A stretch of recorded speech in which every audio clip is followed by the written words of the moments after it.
या ठिकाणी अहमदनगरच्या खासदारांचं भाषण हे या ठिकाणी ऐकलं. तुम्ही त्यांच्या घरी गेलाय का कोणी?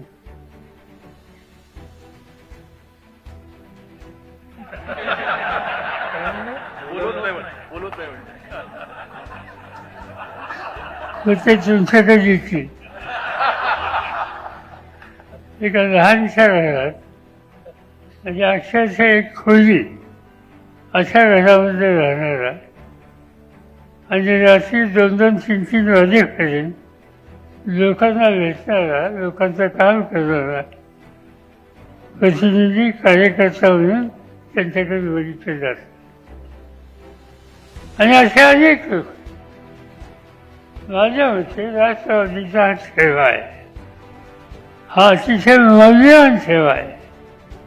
तुमच्यासारखे कार्यकर्ते एकसंध राहून विचारांना पुढे येतील तर सत्ता विचाराची चिंता करू नका, सत्ता अभाव होईल. आणखी येण्याची स्थिती मला महाराष्ट्रामध्ये दिसते.